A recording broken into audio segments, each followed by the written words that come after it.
Hello students, आज हम पढ़ेंगे आगुओं के गुणन के गुणधर्म अर्थात प्रॉपर्टीज ऑफ मैट्रिक्स मल्टीप्लिकेशन।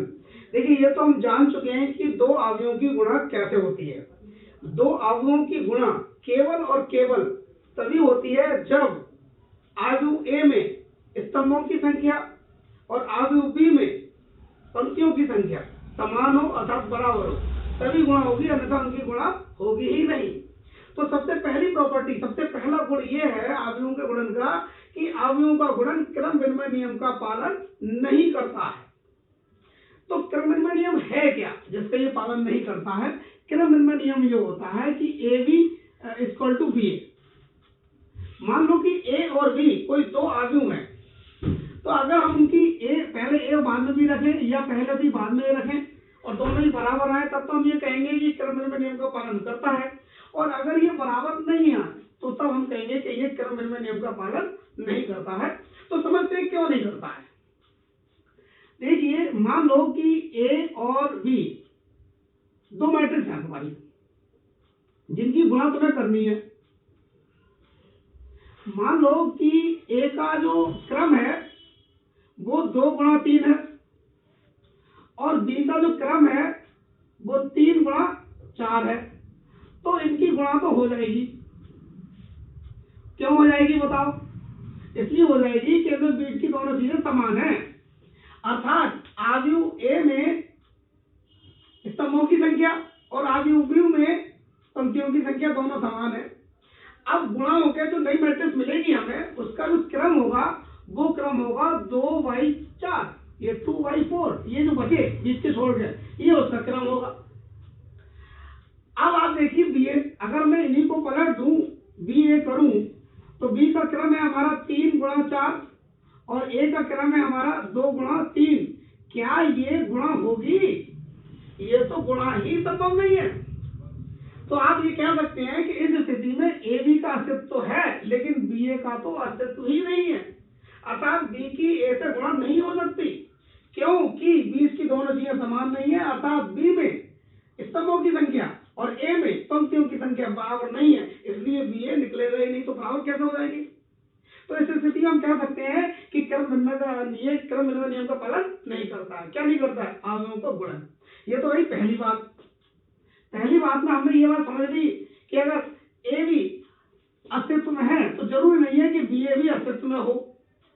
दूसरी बात अब बात करते हैं, और भी एक बात है कि ये भी हो सकता है कि ए भी अस्तित्व में है और बी ए भी अस्तित्व में है, लेकिन उनका क्रम बराबर नहीं है। अर्थात मैं कहना क्या चाह रहा हूं कि जैसे ए कोई एक अवयव है और उसका जो क्रम है वो मैं मान ले रहा हूं 2 गुणा 3, और एक अवयव बी है जिसकी हमें ए से गुणा करनी है, उसका क्रम मान ले रहा हूं 3 गुणा 2। तो इसकी गुणा करके जो नई मैट्रिक्स मिलेगी उसका जो क्रम होगा वो, इनको छोड़ दो बीच के दोनों को, तो 2/2 उसका क्रम होगा 2/2 गुणा हो जाएगी, क्योंकि बीच की दोनों चीजें समान है। अब आप देखिए, हम ये भी कह सकते हैं कि मतलब ए भी अस्तित्व में है। अब बात करते हैं बी ए की। बी ए, अब इसको पलट दो, इसका क्रम है 3/2 और इसका क्रम है 2/3। अब जो हम दोनों की गुणा करेंगे तो नई जो मैट्रिक्स मिलेगी हमें, नया अवयव मिलेगा, उसका क्रम क्या होगा? बीच का छोड़ दो तो 3/3 मिलेगी। ये जो मतलब गुणा होकर नई मैट्रिक्स मिलेगी उसका क्रम जो होगा वो 3/3 होगा। अब आप देखिए, ए बी का क्रम तो 2/2 है, और ये मैं ए बी गलत लिख दिया, बी ए कर देता हूं उसको, बी ए का क्रम 3/3 है और ए बी का क्रम 2/2 है, अर्थात दोनों का क्रम अलग अलग है। और जब क्रम ही अलग है तो ये दोनों बराबर कैसे हो सकते हैं? नहीं हो सकते।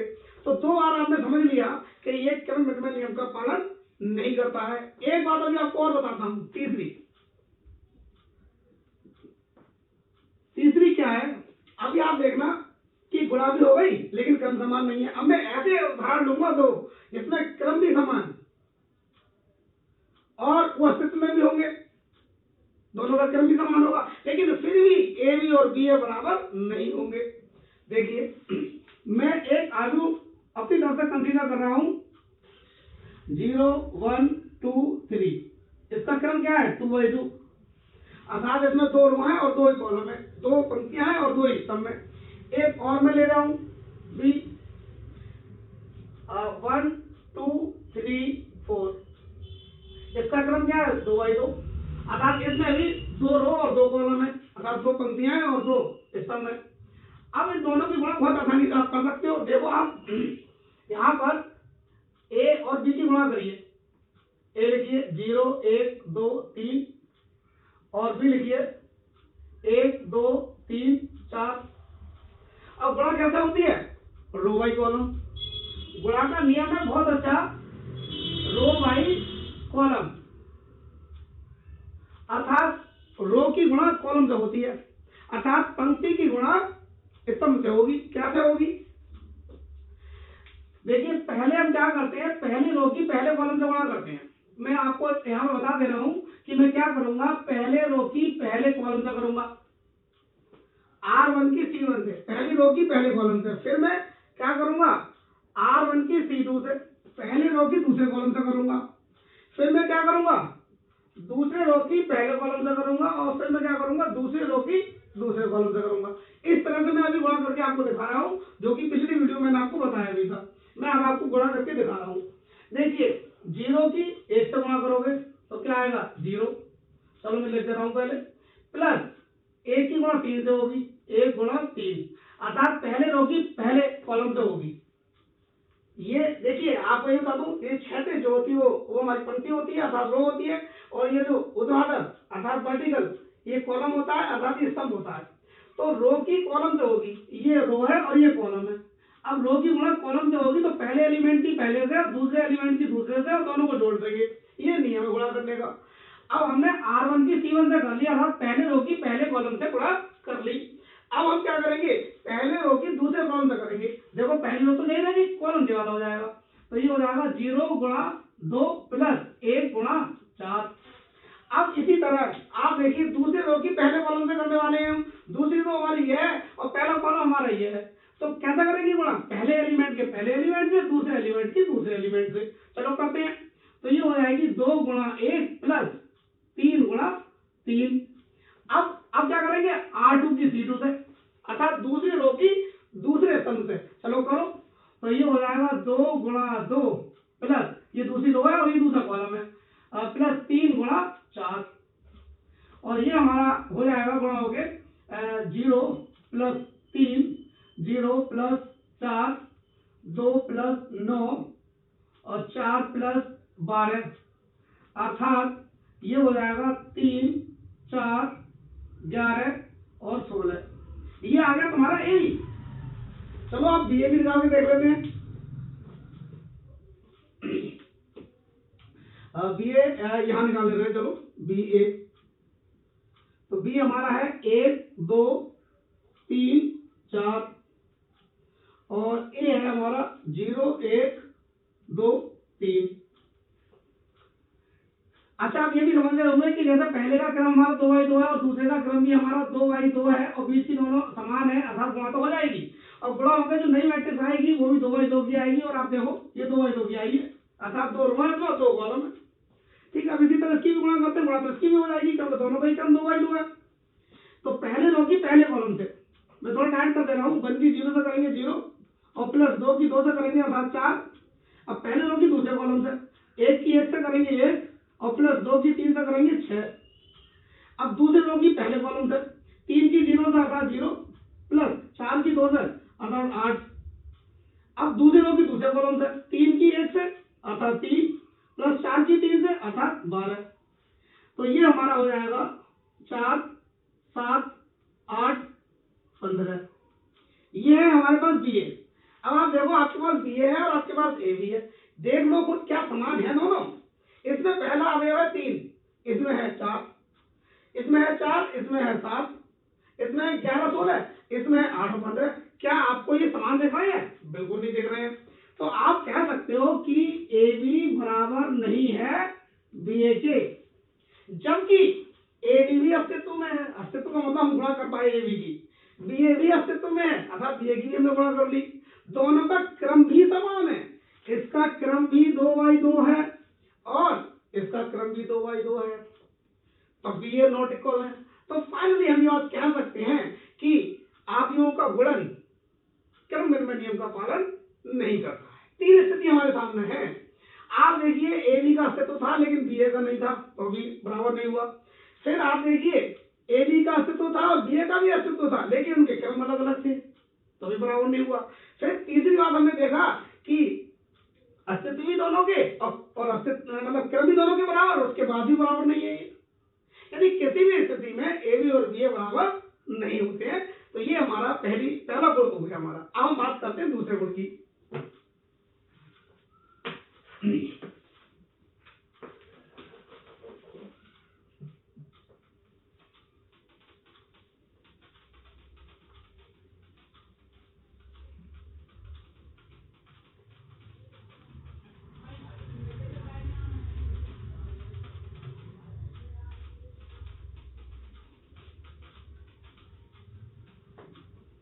अब बात करते हैं दूसरे गुण की। दूसरा गुण यह है कि आव्यूहों का गुणन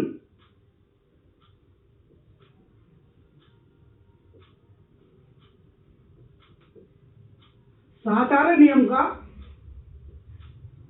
पालन करता है।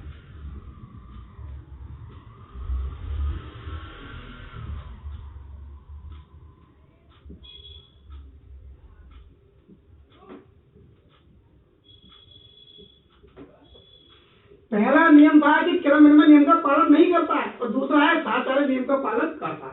साहचर्य नियम जो है वो तीन आव्यूह में होता है। मान लो ए बी सी कोई तीन आव्यूह है तो ए बी में ब्रैकेट लगाई मैंने, सी बराबर ए और बी सी।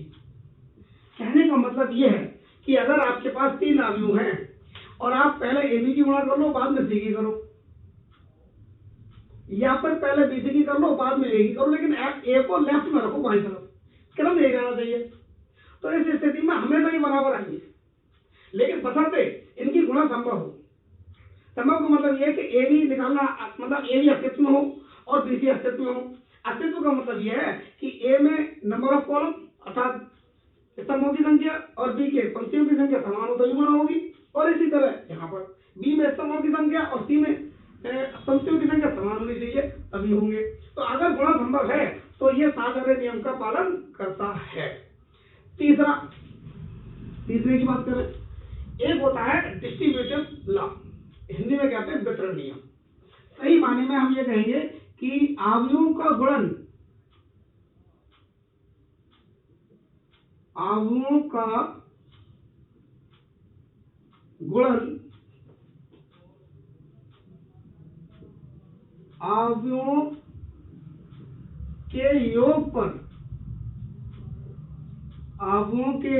पर वितरित होता है।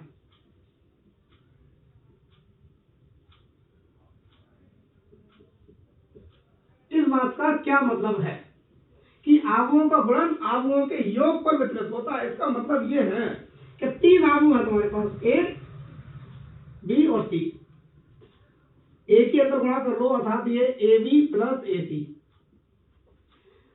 आपके पास अगर तीन आव्यूह है आप बी और सी को जोड़ लो और ए की बाद में लेफ्ट में रख के गुणा कर लो, या फिर ए बी और ए सी निकाल के उनको दोनों को जोड़ लो, ये हमेशा इक्वल आएगा। ये कहलाता है कि आव्यूह का गुणन योग पर वितरण हो गया।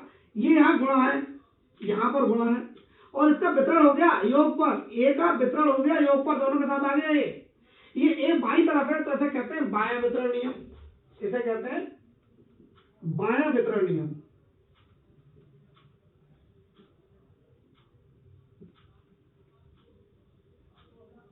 Left distributive law. अब तुम एक दाएं रख लो ए को, अर्थात ऐसा कर लो बी प्लस सी और ए को रख लो दाई तरफ, और अभी ए का अंदर गुणा हो जाएगा अर्थात ये हो जाएगा बी ए और प्लस सी ए। ये भी मतलब वितरण नियम है लेकिन ये है दायां वितरण नियम, क्योंकि ए अब दाईं तरफ है और दाईं तरफ इसका वितरण हो गया दोनों तरफ, तो ये कहेंगे दायां वितरण नियम।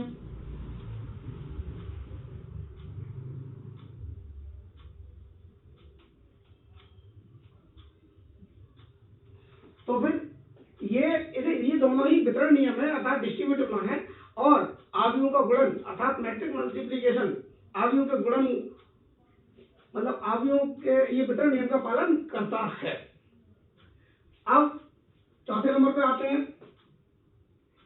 वितरण नियम दो होते हैं, दोनों का ये पालन करता है। चौथे नंबर पर देखिए निरसन नियम।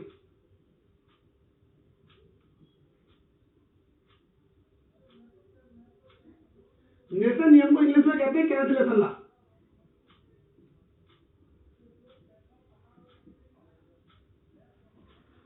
तो ये अवयवों का गुणन निरसन नियम का पालन भी नहीं करता है।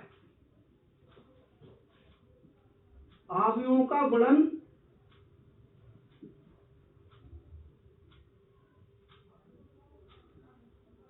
निरसन नियम का पालन नहीं करता है।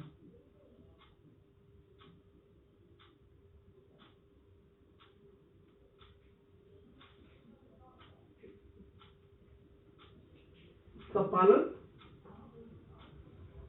नहीं करता है। तो समझ लेते हैं पहले कि निरसन नियम होता क्या है। देखो, तीन अवयव आपके पास A B C, A B बराबर ए सी, जहां पर ए बराबर नहीं है ओ क्या होता है, ओ होता है शून्य अवयव।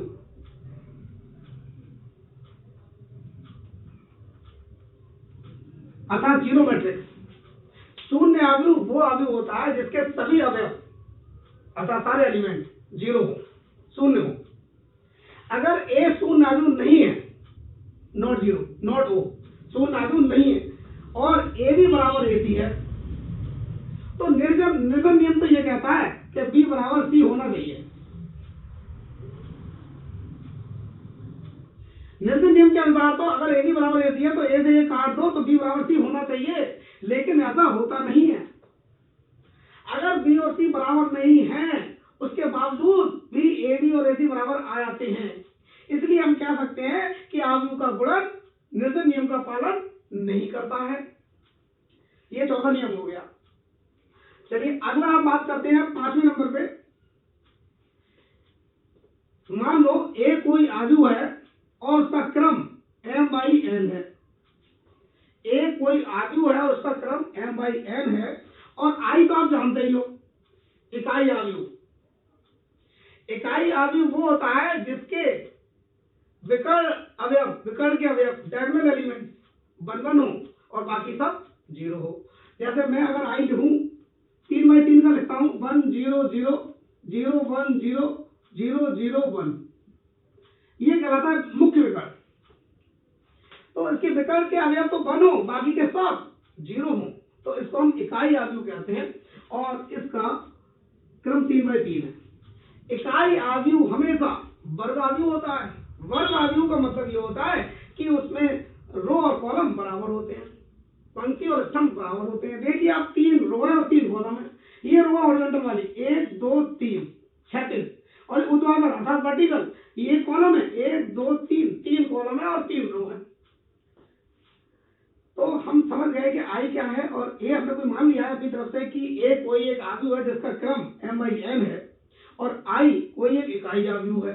तो उस केस में क्या होगा कि अगर ए आई एम की गुणा करो आप ए से, आई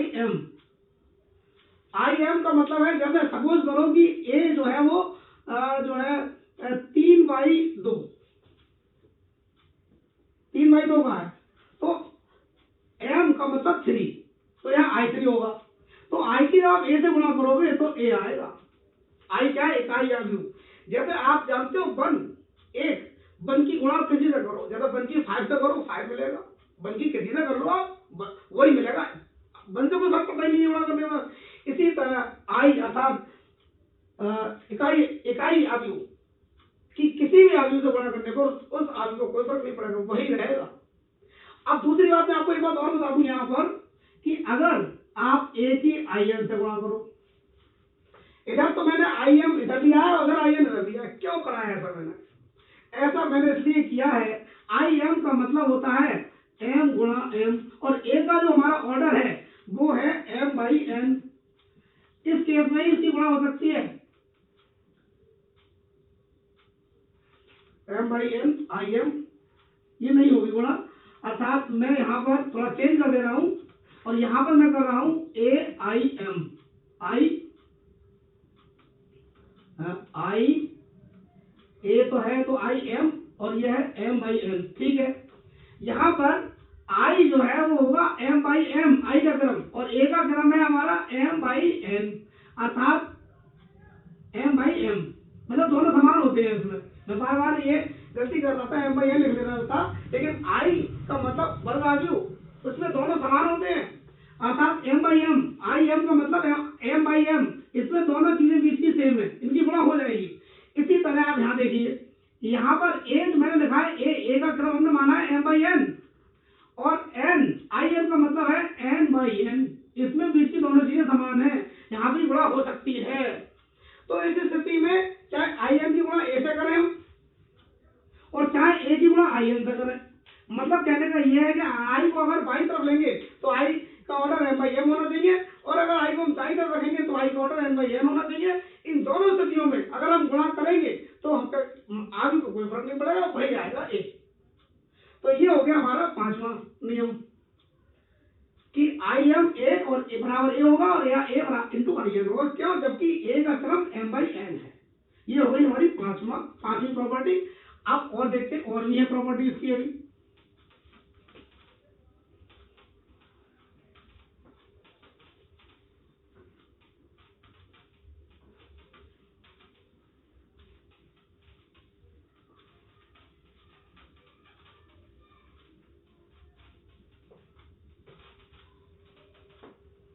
अब आप देखिए छठी प्रॉपर्टी।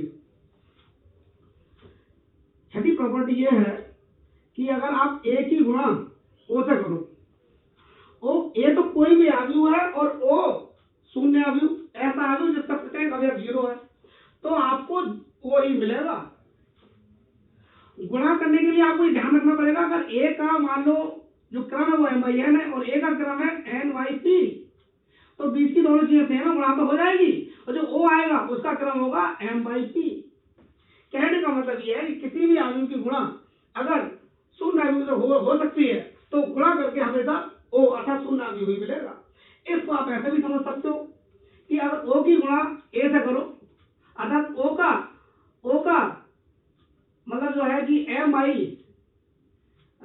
M/N है और A का क्रम मान लो N/P है, तो तब ये गुणा हो जाएगी, और जो गुणा होके आएगी उसका गुणा केवल O मिलेगी, अर्थात शून्य आव्यूह मिलेगी, और उसका क्रम M/P होगा।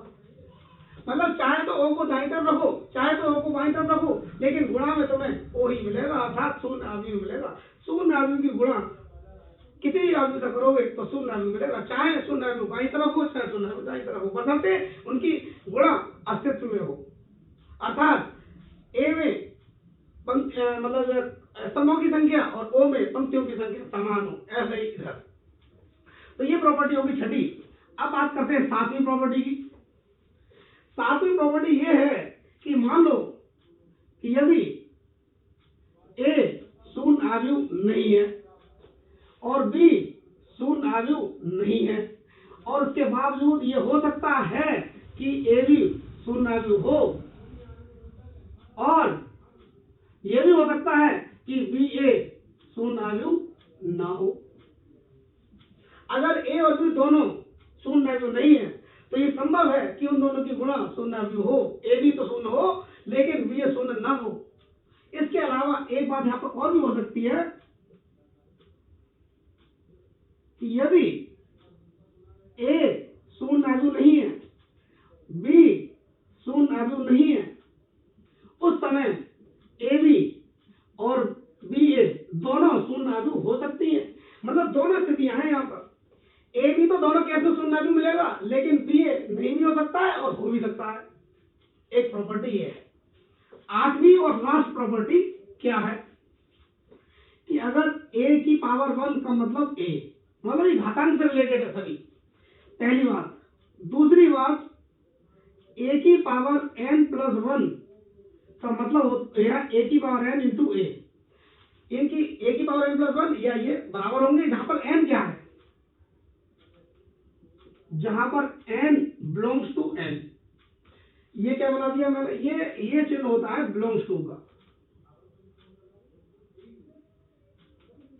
बिलोंग्स टू, और n का मतलब है यहाँ पर नेचुरल नंबर।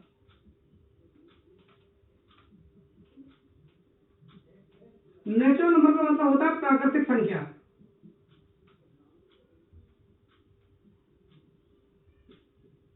आप जानते हैं कि जो n है, कैपिटल N, ये प्राकृतिक संख्याओं का समुच्चय है, और स्मॉल n इसको बिलोंग कर रहा है, अर्थात इस बात का मतलब ये है कि स्मॉल n कोई भी प्राकृतिक संख्या है।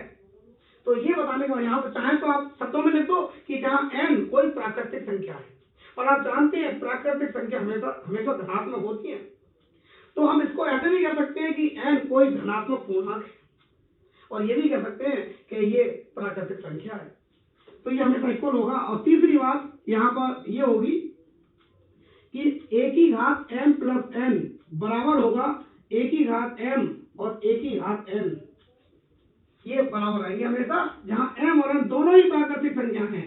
m और n दोनों ही प्राकृतिक संख्या है, अर्थात प्राकृतिक संख्याओं के समुच्चय को बिलोंग कर रही हैं। एक बात और कि a की घात m और इसकी घात n बराबर होगा a की घात mn, अर्थात घात की घात दोनों घातों की गुणा हो जाएगी। ये घातांकों के नियम जैसे कि मतलब संख्याओं के लिए होते हैं, वास्तविक संख्याओं के लिए, वही नियम ये हमारे आगुओं के गुणन पे भी लागू होते हैं। तो ये 8वीं प्रॉपर्टी थी जो कि घातांकों से रिलेटेड थी। इस तरह से आपकी सभी प्रॉपर्टी, सभी गुणधर्म हो गए आगुओं के गुणन के। अब आप अच्छे से इसको समझिए। अगली वीडियो में हम अगली एक्सरसाइज आपको बताएंगे।